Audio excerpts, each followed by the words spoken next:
আসসালামু আলাইকুম প্রিয় শিক্ষার্থী বন্ধুরা, সম্মানিত শিক্ষক শিক্ষিকা মণ্ডলী, সম্মানিত অভিভাবক মণ্ডলী, জিল্লুর রহমান উচ্চ বিদ্যালয়ের অনলাইন ক্লাসের পক্ষ থেকে সবাইকে শুভেচ্ছা ও স্বাগতম। আমি মুস্তাক আহমদ মুন্সি, সহকারী প্রধান শিক্ষক, জিল্লুর রহমান উচ্চ বিদ্যালয়। আজকে আমি আলোচনা করব, আজকে আমি ক্লাস নিব নবম দশম শ্রেণীর গণিত বিষয়ের দশম অধ্যায়ের দূরত্ব উচ্চতা বিষয়ক সমস্যা। এই অধ্যায়ের উপর আমি আগেও একটি ক্লাস নিয়েছি, আজকে একটি ক্লাস নিব এবং আরেকটা ক্লাস নিব। এই অধ্যায়ের উপরে আমি 3টি ক্লাসের মাধ্যমে অধ্যায়টা আমি শেষ করব ইনশাআল্লাহ। আশা করি প্রিয় শিক্ষার্থী বন্ধুরা যারা দেখছো, ক্লাসটি উপভোগ করছো, তোমরা আমার সাথে থাকবে এবং খাতা কলম নিয়ে আমার সাথে থাকো, এই আশা ব্যক্ত করে আমি ক্লাস শুরু করছি। আজকে আমি আলোচনা করছি নবম দশম শ্রেণীর গণিত বিষয়ের দশম অধ্যায়ের ত্রিগুণমিত্রি, দশম অধ্যায়ের একটা সৃজনশীল প্রশ্ন নিয়ে আমি কথা বলছি। তোমরা একটু দেখো, শিক্ষার্থীদের উদ্দেশ্যে বলছি, খাতা কলম তোমরা সাথে রাখো। সৃজনশীল প্রশ্ন হচ্ছে, একটা নদীর একপারে অবস্থিত একটি গাছ, 150 মিটার উঁচু একটি গাছ, আর নদীর অপর পারে একজন লোক ওই গাছকে উদ্দেশ্য করে, গাছকে বরাবর রেখে উনি নৌকা দিয়ে ওই গাছের গোড়ায় যাবে এই উদ্দেশ্যে রওনা দিয়েছে। তাহলে একটি গাছ এবি এবং বি থেকে সি হচ্ছে নদীর প্রস্থ, আর বিটা হচ্ছে গাছের উচ্চতা, গাছের দৈর্ঘ্য দেওয়া আছে 150 মিটার, আর বি থেকে সি হচ্ছে বিসি মানে নদীর প্রস্থ, কিন্তু নদীর প্রস্থটা এখানে দেওয়া নাই। সি বিন্দুতে একজন লোক ওই গাছটিকে লক্ষ্য করে সে নৌকা দিয়ে সি থেকে বি এর বরাবর রওনা দিয়েছে। কিন্তু নদীতে স্রোত থাকায়, আমি এখানে চেষ্টা করেছি নদী এবং নদী একটা বোর্ডে আঁকার জন্য। তবে বোর্ড হচ্ছে হোয়াইট বোর্ড, হচ্ছে এটা একটা টু ডাইমেনশনাল, কিন্তু এখানে ছবিটা নদী, নৌকা এবং গাছ, এটা হবে একটা 3 ডাইমেনশনাল। সুতরাং 3 ডাইমেনশনালটাকে আমি 2 ডাইমেনশনালে নিয়ে আসছি, যতটা চেষ্টা করেছি। হ্যাঁ, এই নদীটা এইভাবে দেওয়া হয়েছে আর গাছটা এইভাবে দেখা আছে। নদী গাছের সাথে এই যে নদীর প্রস্থটা 90 ডিগ্রি কোণ উৎপন্ন করে। তাহলে গাছের শীর্ষবিন্দু থেকে এখানে যে লোক দাঁড়িয়েছিল, ওই লোক এই গাছের গোড়ায় আসবে নদীর অপর প্রান্ত থেকে, কিন্তু এই সি বিন্দুতে দাঁড়ানো লোকটি এখান থেকে সে গাছের গোড়া বিতে আসবে, এই টার্গেট করে নৌকা দিয়ে রওনা দিয়েছে। কিন্তু নদীর স্রোত এইভাবে, আমি এখানে এরো চিহ্ন দিয়ে নদীর স্রোতকে মানে আমি বুঝিয়েছি। হ্যাঁ, এরো চিহ্ন দিয়ে নদীর স্রোত বোঝানো হয়েছে এখানে। তাহলে সুতরাং সি থেকে বিতে যাবে নৌকা দিয়ে। ওই নদীর স্রোতের কারণে ওই যে নৌকা সি বিন্দুতে যে লোকটি দাঁড়িয়েছিল তার নৌকা বিতে পৌঁছে নাই, তার নৌকাটা স্রোতের কারণে সি থেকে ডি বিন্দুর দিকে চলে গেল। কোথায় গেল? সি থেকে ডি এর দিকে চলে গেল, আর উদ্দেশ্য ছিল তার সি থেকে বিতে। কিন্তু সি থেকে বিতে বা এ বি এবং বিসি এখানে কিন্তু 90 ডিগ্রি কোণ, গাছ যেহেতু লম্বা। আর এই যে ই অংশটা বিডি অংশটা হচ্ছে নদীর ওপার, আর এখানে হচ্ছে আরেক পার। তাহলে আবার এখানে বলছে এই যে নৌকাটি বি বিন্দুতে না গিয়ে এখানে গাছের গোড়া থেকে 10 মিটার দূরে এই যে লোকের নৌকাটি গিয়ে পৌঁছায়। তার মানে বিডি হচ্ছে 10 মিটার। বিডি কিন্তু নদীর পার, এই নদীর পার, কিন্তু এই যে নদীর পার আর এখানে বিসি, এখানে কিন্তু আবার 90 ডিগ্রি, এই যে এখানে কিন্তু আবার 90 ডিগ্রি, এই যে এখানে কিন্তু আবার 90 ডিগ্রি, এখানে 90 ডিগ্রি। এই নদীর পার এবং গাছের গোড়া, এইটা হচ্ছে গাছের গোড়া, আর এটা এইভাবে চলে গেল, আর যাওয়ার কথা ছিল এইভাবে, কিন্তু এটা নদীর পার। নদী পার কিন্তু নদীর প্রস্থের সাথে 90 ডিগ্রি কোণ উৎপন্ন করেছে। ছবির মধ্যে দেখানো সম্ভব হচ্ছে না, কারণ এখানে আগে আমি বলেছি গাছ, নদীর প্রস্থ, নদী, লোক, নৌকা সব কিছুই হচ্ছে তাদের অরিজিনাল ছবি দেখানোর জন্য আমাদের এখন 3 ডাইমেনশনাল, এই যেহেতু একটা 3 ডাইমেনশনাল বস্তু, সুতরাং এখানে 2 ডাইমেনশনাল বোর্ডের মধ্যে 3 ডাইমেনশনাল বস্তুকে একদম ভালোভাবে দেখানো যাবে না। প্রিয় শিক্ষার্থী বন্ধুরা, এভাবেই ছবি আঁকতে হবে, অন্যভাবেও আঁকা যায়, কোনো সমস্যা নাই। কিন্তু AB এবং BC নদীর প্রস্থের মধ্যে কত ডিগ্রি? 90 ডিগ্রি। আর BC হচ্ছে নদীর প্রস্থ, BC হচ্ছে নদীর প্রস্থ, আর BDটা হচ্ছে নদীর পার। সুতরাং CB পথে রওনা দিয়েছিল লোকটি নৌকা নিয়ে, নদীর স্রোতের কারণে CDতে আসলো। তাহলে BC এবং BD এখানে কত ডিগ্রি? 90 ডিগ্রি। এখানে 90 ডিগ্রি। সুতরাং ABC ইহা একটা সমকোণী ত্রিভুজ, এবং গাছের শীর্ষবিন্দু A ওই লোকের কাছে 30 ডিগ্রি কোণ উৎপন্ন করেছে, উন্নতি কোণ, শীর্ষবিন্দুর উন্নতি কোণ এখানে কত? 30 ডিগ্রি। গাছের নদীর ওই পারে গাছ AB, এ থেকে নদীর এপারে লোক অবস্থিত, লোকের কাছে C বিন্দুতে BC মিটার দূরে নদীর প্রস্থ BC। এখানে ওই যে গাছের চূড়ার বা শীর্ষবিন্দুর উন্নতি কোণ ACB কোণ এখানে কত? 30 ডিগ্রি। ACB কোণটা হচ্ছে 30 ডিগ্রি কোণ উৎপন্ন করেছে, ইত্যাদি। তাহলে আমাদের বইয়ে দেওয়া আছে, আমাদের পাঠ্যপুস্তকে দেওয়া আছে, কি দেওয়া আছে? গাছের উচ্চতা AB,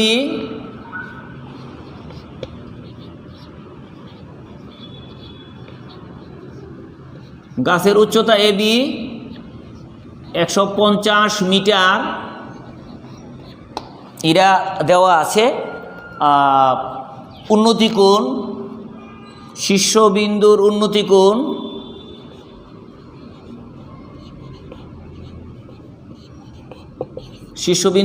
কোণ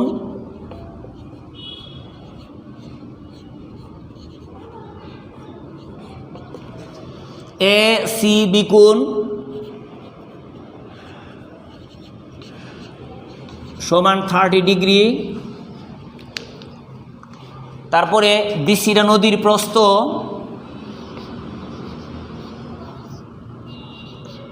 প্রস্থ, BC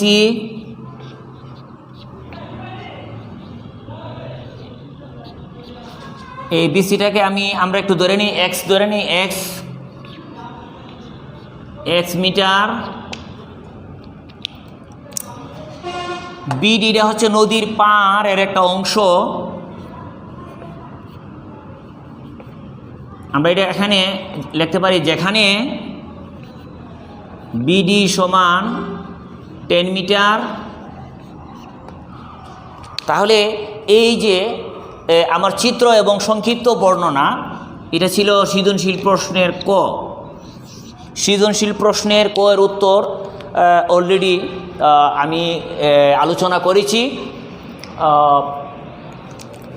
প্রিয় শিক্ষার্থী বন্ধুরা, ছবিটা আমি একদম এখানে গাছ আঁকতে হবে ওই রকম না, নদীটা এইভাবে আঁকতে হবে ওই রকম না। আমি বোঝানোর চেষ্টা করেছি একটা গাছ এবং এটা নদীর প্রস্থ, এটা হচ্ছে নদীর পার, এইভাবে চেষ্টা করেছি। অঙ্কটা এবং সংক্ষিপ্ত বর্ণনা দিয়েছি, সুতরাং ক এর আনসারটা হয়ে গেল। খতে বলছে, খ এর মধ্যে বলা আছে নদীর বিস্তার নির্ণয় করো। আমি দুঃখিত, এখানে বইয়ে লেখা নদীর বিস্তার, আমি নদীর প্রস্থ লিখেছি, সমস্যা নাই। নদীর বিস্তার BC, নদীর বিস্তার বা নদীর চওড়া, নদীর প্রস্থ, এটা আমরা নির্ণয় করব। তো নদীর এই প্রস্থ নির্ণয় করার জন্য শিক্ষার্থীদের বলছি, আমাদের এখানে দুইটা সমকোণী ত্রিভুজ, একটা হচ্ছে ABC, এটা একটা সমকোণী ত্রিভুজ, এখানে কত 30 ডিগ্রি, আর ABটা কি 150 মিটার, এখানে থিটা হলে এটার নাম কি বিপরীত বাহু মানে লম্ব, আর বিসিটা কি সন্নিহিত বাহু মানে ভূমি। তাহলে এ বি সি ত্রিভুজটা আমরা নিলে যদি আমরা টেন থিটা আমরা এখানে বসাই তাহলে লম্ব বাই ভূমি হবে। দ্বিতীয় প্রশ্নের উত্তর দ্বিতীয় প্রশ্নের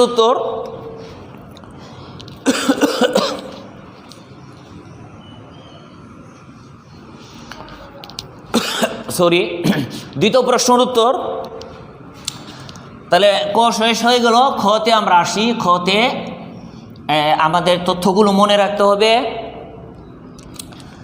নদীর প্রস্থ নির্ণয় করার জন্য নদীর প্রস্থ, শিক্ষার্থী বন্ধুরা আমরা এ বি সি সমকোণী ত্রিভুজটা নিলাম। এ বি সি সমকোণী ত্রিভুজে আমরা লিখতে পারি টেন এ সি বি কোণ মানে টেন থিটা লম্ব, বিপরীত বাহু, আর ভূমি মানে সন্নিহিত বাহু, বা টেন 30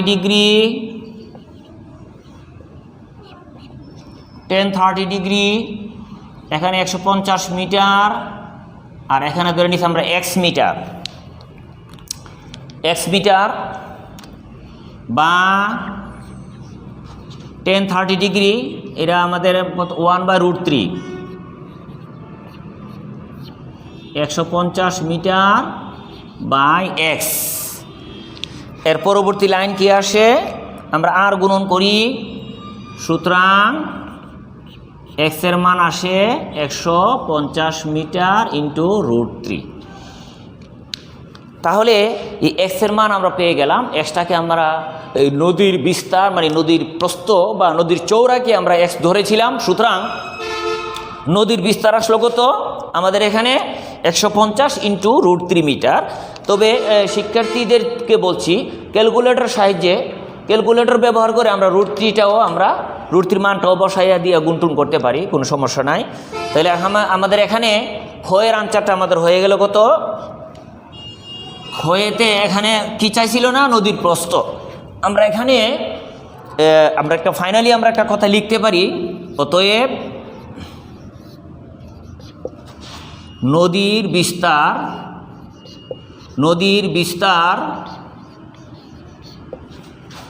150 ইন্টু √3 মিটার। আমরা এখানে এক্স আমরা অঙ্কটা করার জন্য আমরা ধরেছিলাম, কিন্তু আমরা যখন ফাইনালি কোনো রেজাল্টে লিখবো এখানে আমরা এক্স, এখানে এ বি, এখানে ওয়াই, এখানে এইচ, এগুলো আমরা লিখবো না। গড় প্রশ্নটা ছিল, গড় প্রশ্ন লোকটি যাত্রা স্থান থেকে গন্তব্যস্থানের দূরত্ব নির্ণয় করো। তাহলে খ শেষ শিক্ষার্থী বন্ধুরা, আমাদের খ শেষ। আমরা এখন গতে চলে যাচ্ছি। তবে আমাদের খ থেকে আমাদের বিসি এর যে মানটা আমরা পেলাম কত, 150 ইন্টু √3 মিটার, 150 √3 মিটার, আর বিডের মান কত আছে 10 মিটার। তাহলে আমি আগেও বলেছি যে এখানে বিসি এবং বিডি এবং বিসি এই মাঝখানে কত ডিগ্রি কোণ, 90 ডিগ্রি কোণ মানে সমকোণ। তাহলে সিডিটা কি হবে, অতিভুজ। সমকোণের বিপরীত বাহুর নাম অতিভুজ। আর এই দুইটার মধ্যে একটা হবে লম্ব আর একটা হবে ভূমি। আমরা এই মুহূর্তে বিসিডি এই যে সমকোণী ত্রিভুজে আমরা পিথাগোরাসের সূত্র আমরা প্রয়োগ করতে পারি। পিথাগোরাসের সূত্রের সাহায্যে আমরা এই সিডি এর মানটা আমরা নির্ণয় করব। এখানে বলছে লোকটি যাত্রাস্থান থেকে গন্তব্যস্থানের দূরত্ব, লোকটি এখান থেকে যাত্রা করেছিল, তাই বিতে যাওয়ার কথা ছিল, কিন্তু নদীর স্রোতের কারণে তার নৌকা বিতে না গিয়ে ডিতে পৌঁছালো। 10 মিটার দূরে গিয়ে নৌকা নদীর তীরে ভিড় করলো। সিডি এর মানটা নির্ণয় করার জন্য বলছে। আর নৌকা যদি সোজাসুজি যেত তাহলে আমাদের বিসির মান তো হলে 150 √3 মিটার। নৌকা যেহেতু এইভাবে কোনাগুনি ডি বিন্দুতে পৌঁছাইছে, সুতরাং সির এর মানটা নির্ণয় করতে হবে। এখানে কত ডিগ্রি, 90 ডিগ্রি। ছবির মধ্যে কিন্তু এরকম 90 ডিগ্রি বোঝা যায় না। গতে আসি। গতে আমরা এখানে একটু লেখালেখি করতে পারি। ধরি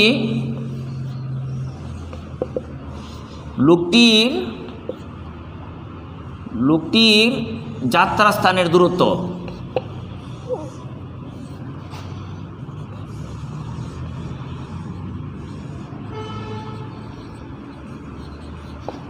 লোকটির যাত্রাস্থানের দূরত্ব, গন্তব্যস্থানের গন্তব্যস্থানের দূরত্ব।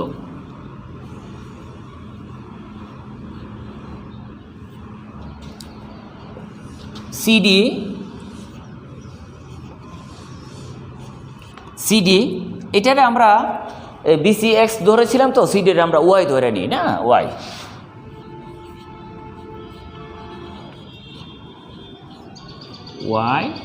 মিটার।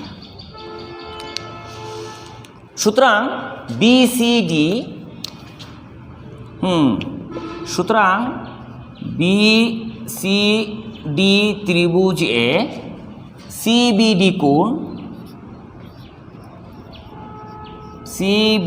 কোণ 90 ডিগ্রি, সিবিডি কোণ 90 ডিগ্রি। তাহলে পিথাগোরাসের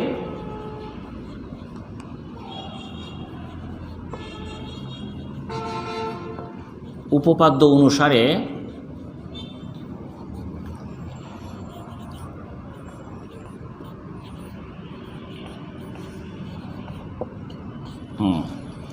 তাহলে শিক্ষার্থীদেরকে বলছি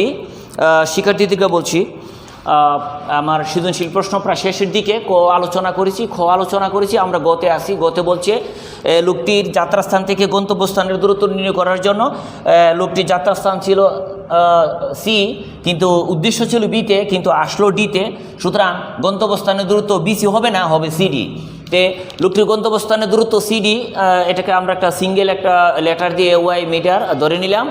আর বিসিডি ত্রিভুজের মধ্যে এখানে 90 ডিগ্রি আমি একটু এখানে বনে নিলাম, কারণ এখন যেহেতু ছবির মধ্যে দেখা যায় না, বোঝা যায় না, এই জন্য এটা 90 ডিগ্রি। তাহলে এই 90 ডিগ্রি হলে বিসিডি সমকোণী ত্রিভুজের মধ্যে সিডিটা অতিভুজ। সুতরাং হলে আমরা পিথাগোরাসের উপপাদ্য প্রয়োগ করতে পারি। পিথাগোরাস উপপাদ্য আমরা জানি অতিভুজের বর্গ হচ্ছে অপর দুই বাহুর বর্গের সমষ্টির সমান। শিক্ষার্থীদের উদ্দেশ্যে বলছি, তোমরা খাতা কলম তোমরা রেডি রাখো কিন্তু, এবং লেখালেখি কিন্তু বন্ধ করবে না, এভাবেই চলতে হবে। এখন কি লিখতে পারি? বিসিডিদের বুঝে অতিভুজ স্কয়ার মানে সিডি অতিভুজ স্কয়ার অপর দুই বাহুর বর্গের সমষ্টির সমান, মানে লম্ব স্কয়ার প্লাস ভূমি স্কয়ার। বা সিডিটারে আমি ওয়াই দেওয়া স্কোয়ার দিয়ে দিই। বিসি এর মান কত? 150√3 হোল স্কোয়ার। বিডির মান কত? এত। বা ওয়াই স্কোয়ার 150 কত আসে? 3